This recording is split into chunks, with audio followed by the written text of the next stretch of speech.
സമൂഹത്തിൽ വ്യത്യസ്തമായ കാഴ്ചപ്പാട് കൊണ്ടുവന്ന ആർച്ച് ബിഷപ്പ് ബെനഡിക്ട് മാർ ഗ്രിഗോറിയോസ് കേരളത്തിൻ്റെ സാംസ്കാരിക നേതാവായിരുന്നുവെന്ന് ചങ്ങനാശ്ശേരി ആർച്ച് ബിഷപ്പ് മാർ തോമസ് തറയിൽ.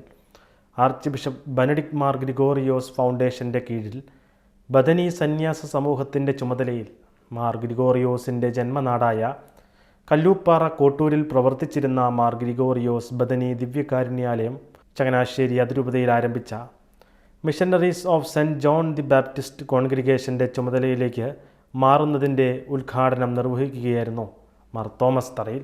ആത്മീയാചാര്യൻ അഥവാ മതമേലധ്യക്ഷൻ എന്നതിലുപരി വൃക്ഷങ്ങളെയും പ്രകൃതിയെയും സ്നേഹിച്ച് തലസ്ഥാന നഗരിയിൽ നിറഞ്ഞു നിന്ന വ്യക്തിത്വത്തിൻ്റെ ഉടമയായിരുന്നു മാർ ഗ്രിഗോറിയോ എന്ന് മാർ തോമസ് തറയിൽ ചൂണ്ടിക്കാട്ടി. Archbishop Benedict Mar Gregorios foundation president Alex Kuriakose അധ്യക്ഷത വഹിച്ചു. തിരുവല്ല അതിരൂപത വികാരി general father doctor Isaac Parappallil അനുസ്മരണ പ്രഭാഷണവും MSJ superior general father Mathew Kurikkattil മുഖ്യപ്രഭാഷണവും നടത്തി. ഫൗണ്ടേഷൻ സ്ഥാപക president father doctor Ignatius Thangalathil OSC ഉൾപ്പെടെ നിരവധി പേർ പ്രസംഗിച്ചു. 93-ാം ജന്മവാർഷികം ആഘോഷിക്കുന്ന ഫാദർ ഇഗ്നേഷ്യസ് തങ്ങളത്തിലിന് സമ്മേളനം ആശംസകൾ നേർന്നു.